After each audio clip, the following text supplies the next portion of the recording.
Well, we are really close to Hellgate coming out, and when we're talking, so that means by the time this hits the magic of the interwebs, the game will be out, right?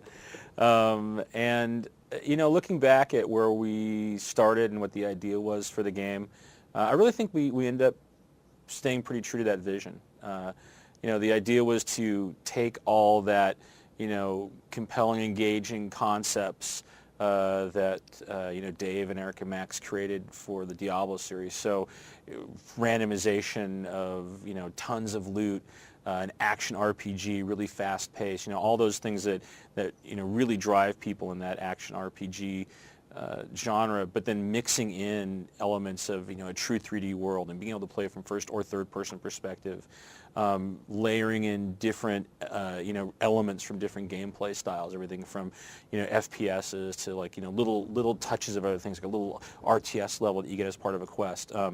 The end quest chain that people will see a lot of different little gameplay modes that are introduced.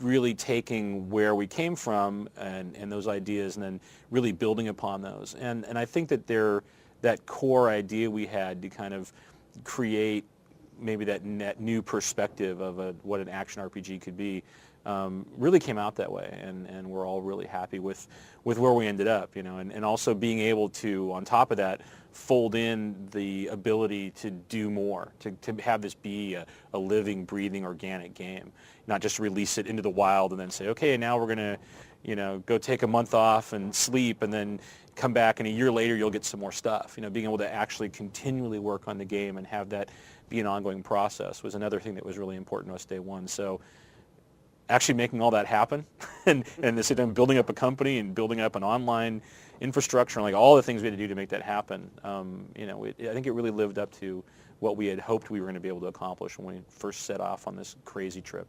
When we first started working on the game, one of the things that we wanted to figure out how to do, because it was really important to us and we knew it would be important to people that we really believed would be interested in Hellgate-London, was to have a way for people to play online for free. And that was really there right away. So we came up with this way of really trying to give everybody kind of the best of both worlds. So where we ended up with and really fit into that initial goal was when you go out and you buy the box, you get this, depending on your level of expertise of play, probably somewhere in that 35 to 50 hours range of storyline-driven gameplay. Obviously that's every time you go through, because everything is randomized, and the character classes play really differently. If you go through do that with a Templar the first time, like you're a Guardian or something, the next time you go through as the Marksman, it's going to be really different. You have very different experiences, all kind of centered around the same story nodes.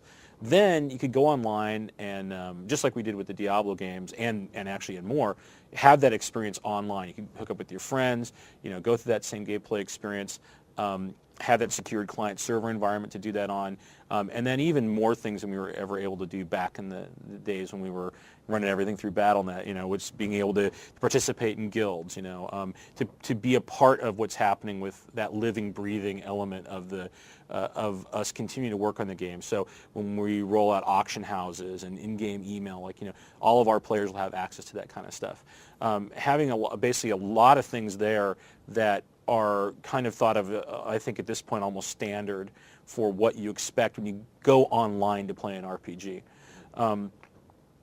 And then we wanted to make sure that we found a way to do all that where that all just came with the price of buying the game. But we wanted to have this way to create more content and flow that content out in a steady stream for the players that wanted that kind of thing. And then so for us, that was being able to layer on a subscription model. And that's really what it's designed there to be for. Not to take away from that experience you get and that free game, the free gameplay that you get online, and even the additional elements we were never able to do before. But basically it's there for the people who want more. So they want more stuff. They're like, I want more areas and items and monsters and special events that I get to do and different gameplay modes and even up to things like more character classes. But I don't want to have to wait 6 months, a year and a half for some expansion stuff to come out to give me any new content at all. So when we were working on Hellgate, one of the things we knew that was going to be really important was trying to have a way to more quickly iterate on a lot of the content we were doing, especially a lot of the online technologies we were creating, and to have a way to do that we could I mean, honestly, stumble and fall, and people weren't going to say, "Oh my God, what a disaster!" if something bad really happened. So the initial idea was like, let's just make, hopefully a kind of fun little free game that we can put out. We'll just try to get a bunch of people to play it, and it'll be a great way for us to test our technologies. And so we actually brought Travis Baldry on board, who did Fate. Right? A lot of people, hopefully remember that, the game. It was this great downloadable, online game it was single player, but, you used digital distribution. We saw it, really loved it. We thought it was probably one of the best Diablo-inspired games that we saw, because Travis really understood what it was that made Diablo fun. It wasn't just the perspective and health ball on the left and mana ball on the right, he understood how some of those mechanics worked, and the really engaging part of getting items and things. And so we hired Travis, and we said, look, we want you to make this little free game that we're going to put out. And we got about 6 months into it, and we started getting, okay, well, here's where we are at the game, and we were playing, and we said, oh, this is really fun. All right, we should do a lot more with this.